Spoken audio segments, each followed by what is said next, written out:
дар вилояти Амур даъват кардааст. Устоҳое чун битонрез барои наметонанд рафтан и доштани доғи судӣ мебошад. Салом тамошобинони барномаҳои Сорбон Сафаров. Информатсияи нав ба маълумоти шумо мерасонем, бо диққат гӯш кунед. Барои ҷойҳои нави корӣ дар Федератсияи Русия барои муҳоҷирон. нафарҳое ки дар Федератсияи Русия қарор доранд ё берун аз Русия қарор доранд, агар шумо бихоҳед проверка кунед ки депортатсияи шумо кушода шуда ё ки маҳкамаи тоҳолира, номери WhatsApp мебирояд, бинависонед, проверкаи запрето мекунад. кор барои муҳоҷирони тоҷик дар Федератсияи Русия. асос маош чӣ қадар мебошад, дар ин бора мефаҳмонем.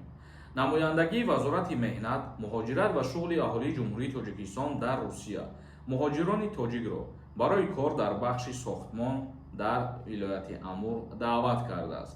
тавре намояндагӣ дар эълони худ навиштааст, кормандон барои сохтмони иншооти маҷмӯаи газу химиявӣ ки аз ҷониби ҷамъияти саҳомии Аякс сурат мегирад, пазируфта мешаванд.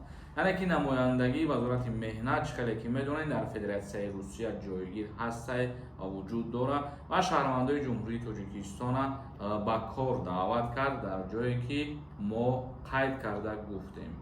сохтмони ин иншоот аз 21 июли соли ҷорӣ то 31 декабри соли 2026 идома карда дар ду марҳила амалӣ мешавад.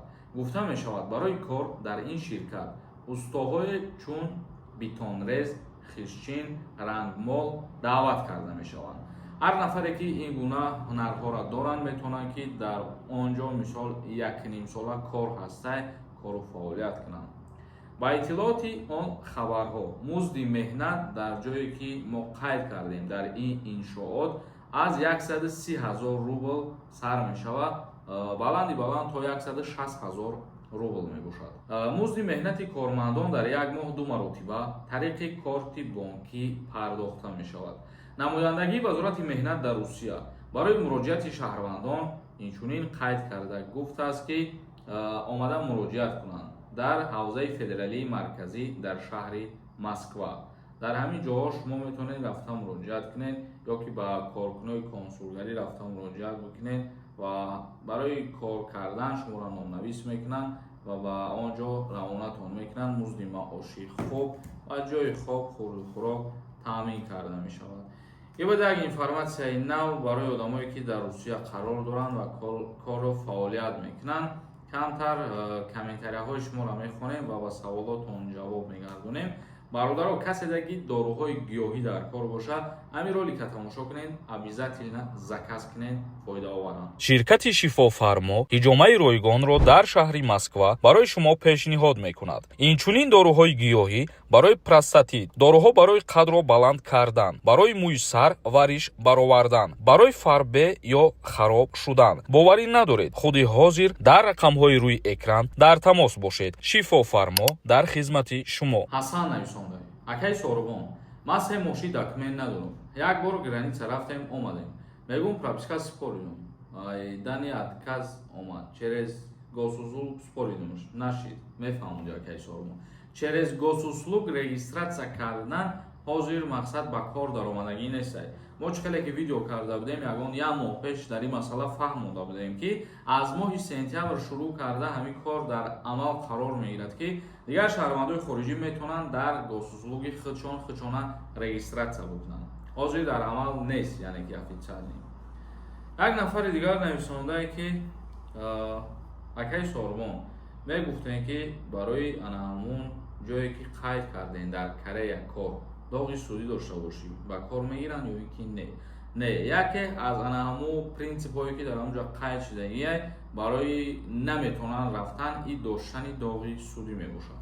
журабой нависонда: салом акай Сорбон, аллоҳ нигаҳбонот бошад. патент Питер, тарафҳои Челябинскида мешавад. кор кардана дар назар дошта бошед, намешавад мутаассифона. ҳар ки ҷоеда ки шумо қарор дорем, патенти шумо бояд аз ҳамунҷа гирифта шудагӣ бошад ва ин чизам дар моҳҳои оянда, яъне ки то охири ҳамин сола иҷозат дода мешавад ки бо як патент, яъне дар чанд шаҳр барои муҳоҷирон кор карда иҷозат дода шавад. ин чиз аз ҷониби думаи давлатии Русия пешниҳод шудагиай, айни ҳол таҳти мақсад проверка кардес, яъне як тартиботи худша, чорчӯбаи худша тайёр ки кардан, баъд дар амал қарор мегирад. Зикиров нависондаи: Акай Сорбон, ассалому алайкум. Барои авф ягон навигарӣ аст, пешакии раҳмат. Барои амнистия мутаассифона ягон навигарӣ нест саёзӣ. Саидова нависондаи: Салом, ягон номери мошини Душанбе Москва бор мебурдагӣ ҳаст? Не, мутаассифона надорем ягон ширкатере ки тавсиятон медиҳем. Латофат нависондаи: Салому алайкум бародар. Барои депортатсияҳои берун аз Тоҷикистон бадарад кай авф мешавад?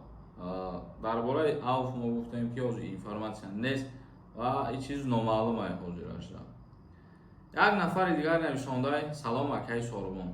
Ман метавонам граница норафта патент бикунам. Бале, тибқи укази нави президенти Россия, нафарое ки патент надорен, беҳуҷҷат гаштаестен, то рӯзи 10 сентябра муҳлат дорем ки рафта муроҷиат кунед тибқи укази нав гуфта ва шуморо ҳуҷҷатгузориитона 100% мекунанд, яъне ҳуҷҷаттон метан. Ҳамин бигем дар дохили Россия барои муҳоҷирон як авф шидагие ки касе бедокументай иҷозатш доданд ки документ кунад, мисол депортш намекунанд. Зарипов нависондаи: Салому алайкум ака. Илтимос ҳамин саволи мада ҷавоб дем. Ман умедварӣ надоштам. Охири срокаш 31/07/25. Кай метавонам барам?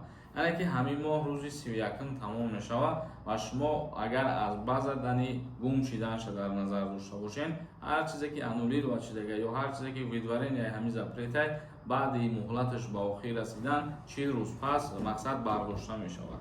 Ва шумо вақте ки срокаш ба анҷом мераса, сразу рафта билет харида ба Россия сафар накунед.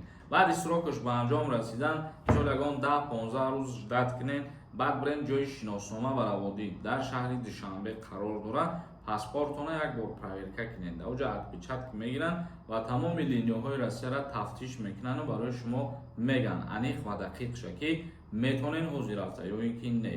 Тамошобинони азиз ва гиромихадр, барномаи имрӯзаро ҷамъбаст мекунем. Саволҳо бошанд дар комментария бинависонед. Худованд ҳамаи мо шуморо нигаҳбон бошад.